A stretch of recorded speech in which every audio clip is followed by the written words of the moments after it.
안녕하세요. 실버정책TV 아나운서 김소라입니다. 오늘은 많은 분들께서 관심을 가져주셔야 할 중요한 금융 이슈를 다뤄보려고 합니다. 바로 상호금융 비과세 혜택이 내년부터 단계적으로 축소된다는 소식입니다. 혹시 여러분 중에서도 새마을금고나 농협, 신협에 예금을 넣어두신 분들 계실 텐데요. 특히 연소득이 높은 분들이라면 이번 변화를 꼼꼼히 살펴보셔야 할 것 같습니다. 먼저 우리가 알아야 할 것은 이번 세제 개편이 왜 이루어지게 되었는지입니다. 사실 상호금융의 비과세 혜택은 1976년부터 시작된 오래된 제도였습니다. 거의 50년 가까이 유지되어 온 셈이죠. 당시 이 제도를 만든 이유는 분명했습니다. 농어민들과 서민층의 금융 접근성을 높이고 이들의 자산 형성을 도와주자는 취지였어요. 실제로 농협이나 수협 같은 기관들이 농어민들을 위한 협동조합 성격으로 운영되다 보니 이런 특혜를 주는 것이 합리적이라고 여겨졌습니다. 그런데 시간이 지나면서 예상치 못한 일들이 벌어졌습니다. 원래 농어민이 아닌 일반인들도 쉽게 준조합원이 될 수 있다는 점을 이용해서 많은 사람들이 이 혜택을 누리기 시작한 것입니다. 몇만 원 정도의 출자금만 내면 조합원 자격을 얻을 수 있었거든요. 정부에서 조사해 보니 정말 놀라운 결과가 나왔습니다. 상호금융권에서 비과세 혜택을 받고 있는 예적금의 80% 이상이 실제 농어민이 아닌 준조합원들의 돈이었다는 것입니다. 이는 애초 제도를 만든 목적과는 완전히 다른 방향으로 흘러간 것이죠. 더 구체적으로 말하면 세금을 많이 내는 고소득층일수록 이 비과세 혜택으로 얻는 이익이 컸습니다. 일반 은행에서는 이자 소득에 대해 15.4%의 세금을 내야 하는데 상호금융에서는 1.4%만 내면 됐으니까 그 차이가 상당했어요. 예를 들어 연간 100만 원의 이자를 받는다면 일반 은행에서는 15만 4천 원을 세금으로 내야 하지만 상호금융에서는 1만 4천 원만 내면 되는 거였습니다. 그 차이가 14만 원이나 되니까 목돈이 있는 분들에게는 상당한 절세 효과였던 것이죠. 이런 상황을 지켜본 정부는 결국 제도 개편을 결정했습니다. 원래 취지대로 진짜 농어민들은 계속 혜택을 받을 수 있게 하되 일반인들에 대해서는 소득 수준에 따라 세금을 부과하겠다는 것입니다. 새로운 기준은 이렇습니다. 총급여 5천만 원, 종합소득으로는 3,800만 원을 기준으로 삼았어요. 이 기준을 넘는 분들은 내년부터 상호금융, 이자와 배당소득에 대해 5%의 세금을 내야 합니다. 그리고 2027년부터는 이 세율이 9%로 올라갑니다.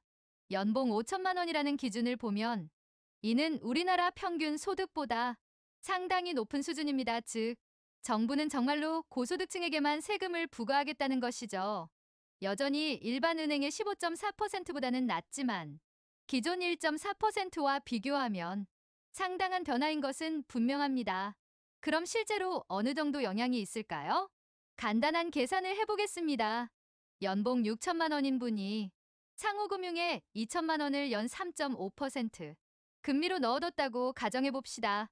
현재는 연간 70만 원 이자에서 1.4%인 9,800원만 세금으로 내고 69만 200원을 받습니다. 하지만 2025년부터는 5% 세율로 3만 5천 원을 내서 66만 5천 원을 받게 되고 2027년부터는 9% 세율로 6만 3천 원을 내서 63만 7천 원을 받게 됩니다. 2천만 원 기준으로 현재와 비교해서 2027년에는 연간 약 5만 5천 원 정도를 더 내야 하는 셈입니다. 예치금이 많을수록 그 차이는 더 벌어지겠죠. 이런 변화를 두고 상호금융권은 상당한 우려를 표하고 있습니다.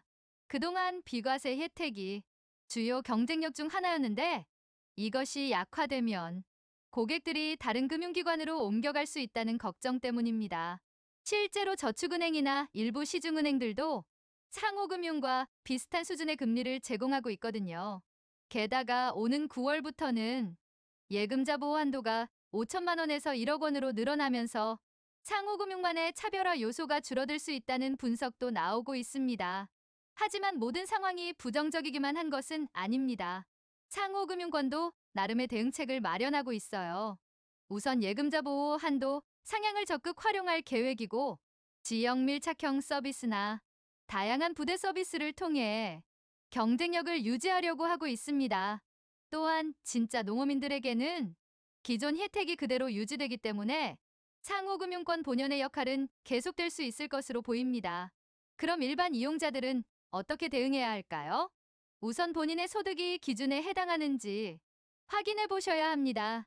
연봉 5천만 원이 넘지 않는다면 당분간은 큰 변화가 없을 테니까요. 만약 기준에 해당한다면 현재 상호금융에 맡겨둔 금액과 다른 금융상품들을 비교해 보시는 것이 좋겠습니다.